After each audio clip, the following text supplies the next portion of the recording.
తిరుమల శ్రీవారి వైభవం అంతకంతకు పెరుగుతుంది. వడ్డీ కాసుల వాడు వెలిగిపోతుంది. కోట్లకు కోట్లు కాసుల వర్షం ఏడుకొండల వెంకటేశ్వర స్వామిపై కురుస్తుంది. వడ్డీ కాసుల వాడి హుండీలో కాసులు గలగలమంటున్నాయి. ఇండియాలోనే టాప్ కంపెనీలైన టాటా మోటార్స్, నెస్లే, విప్రో లాంటి కార్పొరేట్ సంస్థల మార్కెట్ క్యాపిటలైజేషన్ కంటే ఒక హిందూ దేవాలయపు ఆస్తుల విలువ ఎక్కువని చెబితే ఎవరైనా నమ్ముతారా? అప్పు అనేది అసలు లేనే లేదు, జీరో. కేవలం ఫిక్స్డ్ డిపాజిట్ల వడ్డీల ద్వారానే నెలకు 100 కోట్ల ఆదాయం. రిజర్వ్ బ్యాంక్ ఆఫ్ ఇండియాను తలపించే స్థాయిలో టన్నుల కొద్దీ బంగారు నిల్వలు. ఇదొక మల్టీనేషనల్ కంపెనీ బ్యాలెన్స్ షీట్ కాదు, మన తిరుమల తిరుపతి దేవస్థానం ఫైనాన్షియల్ స్టేట్మెంట్. ఒకవైపు కోట్లాది మంది భక్తుల నమ్మకం, మరోవైపు కనీ విని ఎరుగని స్థాయిలో క్యాష్ ఫ్లో.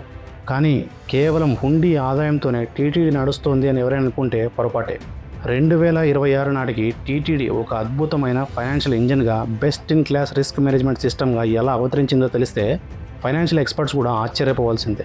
ఆస్తుల లెక్కలు, యాక్చురియల్ సైన్స్ వాడకం. యాక్చురియల్స్ అంటే ఏంటి అసలు? అండ్ రాబోయే రోజుల్లో టీటీడీ తీసుకోబోతున్న ప్యూర్ ఫైనాన్షియల్ ప్రాజెక్ట్స్ వెనుకున్న మాస్టర్ మైండ్ గురించి ఫ్యాక్ట్స్తో సహా మాట్లాడుకుందాం. ఈ వీడియో చాలా ఇంట్రెస్టింగ్గా ఉంటుంది, చివరి వరకు చూడండి. మీరు ఎప్పుడు వినని కొన్ని టర్మ్స్ ఈ వీడియోలో వింటారు.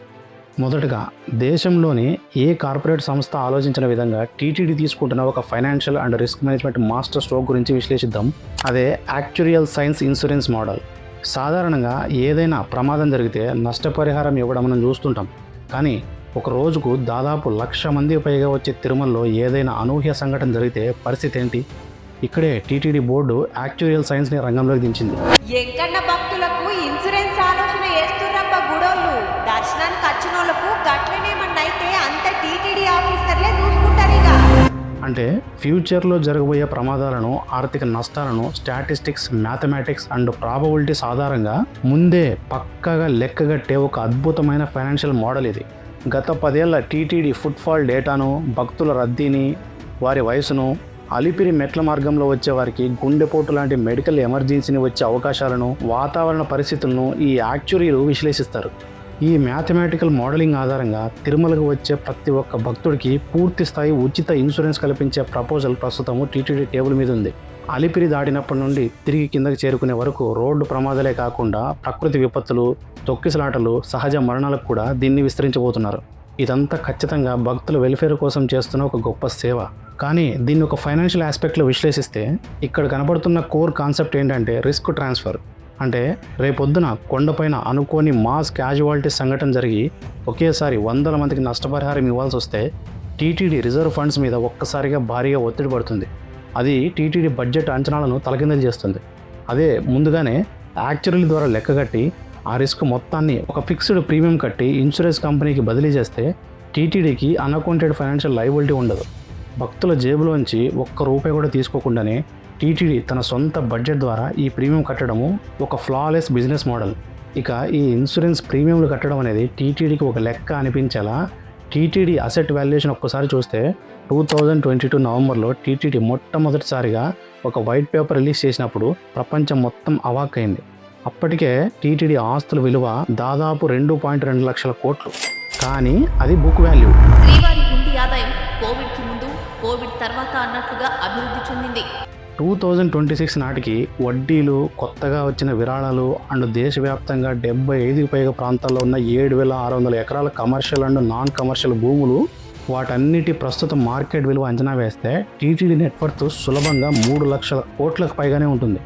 ఇక క్యాష్ ఫ్లో విషయానికి వస్తే 2026-2027 ఆర్థిక సంవత్సరానికి టీటీడీ బోర్డు ఆమోదించిన బడ్జెట్ అక్షరాల 5,456 కోట్లు. ఇందులో కేవలం శ్రీవారి హుండీ ద్వారానే 1,880 కోట్లు వస్తుందని అంచనా. అయితే ఇక్కడే టీటీడీ ఒక బ్లూ చిప్ కార్పొరేట్ తరహాలో ఆలోచిస్తుంది. వచ్చిన ఆదాయాన్ని వచ్చినట్టు ఖర్చు చేయకుండా ఫైనాన్షియల్ ఇన్స్ట్రుమెంట్స్లో మల్టిప్లై చేస్తుంది. 2024 ఏప్రిల్ నాటికి రికార్డు స్థాయిలో 18,817 కోట్లు ఉన్న టీటీడీ బ్యాంక్ ఫిక్స్డ్ డిపాజిట్లు 2026 నాటికి ఏకంగా 19,000 కోట్ల మార్కును ఈజీగా క్రాస్ చేశాయి. ఈ 2026 బడ్జెట్లో కూడా ఏకంగా 700 కోట్లను ఎఫ్డీల కోసం, కార్పస్ ఫండ్ పెంపు కోసమే అలాకేట్ చేశారు. ఈ 19,000 కోట్ల డిపాజిట్ మీద వచ్చే కన్సిస్టెంట్ వడ్డీతోనే టీటీడీ తన ఆపరేషనల్ ఖర్చులు లైక్ ఉద్యోగాల జీతాలు, పెన్షన్లు, దినసరి నిర్వహణ దాదాపు కవర్ చేస్తుంది. అంటే ప్రిన్సిపల్ కార్పస్ ఎప్పటికీ సేఫ్గా ఉంటుంది.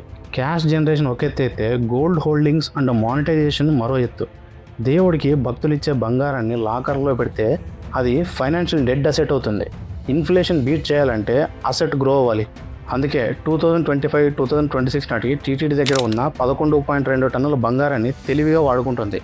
ఈ బంగారాన్ని ముంబైలోని మింట్కి పంపి 0.995 ప్యూరిటీ గల గోల్డ్ బిస్కెట్లుగా మార్చి State Bank of India, Indian Overseas Bank లాంటి నేషనలైజ్డ్ బ్యాంకుల్లో గోల్డ్ మానిటైజేషన్ స్కీమ్ కింద డిపాజిట్ చేస్తుంది. దీనివల్ల టీటీడీకి ఏటా 2.5% వడ్డీ వస్తుంది. అంటే ఈ స్కీమ్ ద్వారానే ప్రతి ఏడాది సుమారు 270 కోట్ల నుండి 300 కోట్ల ఆదాయం వస్తుంది. విశేషం ఏంటంటే ఈ వడ్డీని క్యాష్గా తీసుకోకుండా తిరిగి గోల్డ్ రూపంలోనే కన్వర్ట్ చేసి అసలుకు యాడ్ చేస్తున్నారు. పవర్ ఆఫ్ కాంపౌండింగ్ అంటే ఇదే మరి. అసలు ఇప్పటి వరకు జరిగిన ఒక ఎత్తు అయితే రాబోయే రోజుల్లో 2026 తర్వాత అమలు చేయడానికి టీటీడీ పరిశీలిస్తున్న సరికొత్త ప్యూర్ ఫైనాన్షియల్ ప్రాజెక్ట్స్ చూస్తే టీటీడీ టెక్నాలజీని, కార్పొరేట్ ఫైనాన్స్ని ఎంత పర్ఫెక్ట్గా బ్లెండ్ చేస్తున్నారో అర్థమవుతుంది. అందులో మొదటిది digital liquidity and logistic optimisation. అంటే చాలామంది భక్తులు కోరిక నెరవేరిన తర్వాత హుండీలో వేయడానికి ముడుపు కడతారు. ఇలా ఇళ్లలో కోట్లాది రూపాయల నగదు ఐడియల్ క్యాష్గా ఉండిపోతుంది. దాన్ని కొండపైకి తీసుకురావడము, బ్యాంకులకు తరలించి లెక్కించడం అంటే టీటీడీకి క్యాష్ హ్యాండ్లింగ్ కాస్ట్ ఎక్కువ అవుతుంది. దీన్ని కట్ చేయడానికి ముడుపును డిజిటలైజ్ చేసే ఆలోచనలో ఉన్నారు. అంటే భక్తులు మొక్కుకునే సమయంలోనే ఆన్లైన్లో ఒక డెడికేటెడ్ డిజిటల్ ఎస్క్రో అకౌంట్కు ఫండ్స్ ట్రాన్స్ఫర్ చేసి డిజిటల్ ముడుపు పత్రం పొందవచ్చు అనమాట. దీనివల్ల సిస్టంలోకి ఫండ్స్ ఇన్స్టెంట్గా వస్తాయి. It is like A instant liquidity. ఆ ఫండ్స్ వెంటనే బ్యాంకుల్లో వడ్డీని జనరేట్ చేయడం స్టార్ట్ చేస్తాయి. హ్యాండ్లింగ్ కాస్ట్ 0 అవుతుంది. ఇక రెండోది కార్పొరేట్ ట్రెజరీ డెస్క్. టీటీడీ దగ్గర ఇప్పటికే ఒక డీమ్యాట్ అకౌంట్ ఉంది. భక్తులు వేల సంఖ్యలో షేర్లను విరాళంగా ఇస్తుంటారు. అయితే ఫ్యూచర్లో ఈ ఈక్విటీ డొనేషన్స్ను ఒక ప్రొఫెషనల్ అసెట్ మేనేజ్మెంట్ కంపెనీ తరహాలో డీల్ చేయాలని చూస్తున్నారు. విరాళంగా వచ్చిన బ్లూ చిప్ కంపెనీల షేర్లను మార్కెట్ వోలటాలిటీ తగ్గట్టుగా ఎప్పుడు హోల్డ్ చేయాలి, డివిడెండ్ ఈల్డ్ని ఎలా మ్యాక్సిమైజ్ చేయాలి, మార్కెట్ ఆల్ టైమ్ హైలో ఉన్నప్పుడు వాటిని లిక్విడేట్ చేసి రిస్క్ ఫ్రీ ఎఫ్డీలోకి ఎలా మార్చాలి అనే దానిపై ఒక డెడికేటెడ్ ఇంటర్నల్ ట్రెజరీ డెస్క్ని సెటప్ చేసే ఆలోచనలో టీటీడీ యాక్టివ్గా పరిశీలిస్తుంది. ఇక మూడోది కమోడిటీ ప్రైస్ హెడ్జింగ్. తిరుమలలో నిత్యాన్నదానం కోసము, లడ్డూ ప్రసాదం తయారీ కోసం ప్రతిరోజు టన్నుల కొద్దీ నెయ్యి, బియ్యం, కందిపప్పు అవసరం పడతాయి. వాతావరణ మార్పుల వల్ల లేదా ఎకనామిక్ కండిషన్స్ వల్ల మార్కెట్లో వీటి ధరలు అమాంతంగా పెరిగితే టీటీడీ ఆపరేషనల్ ఎక్స్పెండిచర్ ఊహించిన విధంగా పెరుగుతుంది. ఒక గ్లోబల్ ఎఫ్ఎంసీజీ కంపెనీ ఈ సప్లై చైన్ రిస్క్ని ఎలా మేనేజ్ చేస్తుందో టీటీడీ కూడా అదే తరహాలో ఫ్యూచర్ కమోడిటీ మార్కెట్స్లో లాంగ్ టర్మ్ సప్లై కాంట్రాక్ట్ చేసుకొని ముడి సరుకు ధరలను ముందుగానే లాంచ్ చేసి హెడ్జింగ్ చేస్తారనమాట. ఇలాంటి కొత్త మోడల్స్ వైపు అడుగులు వేస్తుంది. దీనివల్ల ఇన్ఫ్లేషన్ డబుల్ డిజిట్ దాటినా సరే అన్నదానం ఖర్చు బడ్జెట్ లిమిట్స్లోనే పక్కాగా ఉంటుంది. టీటీడీ భక్తుల కోసం చేస్తున్న ఏర్పాట్లు, ఫ్యూచర్లో భక్తుల కోసము ముందు చూపుతో తీసుకోబోయే ఇలాంటి ఇన్సూరెన్సులు, ఇవన్నీ చూస్తుంటే నిజానికి మన దేశంలో ఎన్నో రాష్ట్ర ప్రభుత్వాలు చేయలేని పని ఒక టీటీడీనే చేస్తుంది.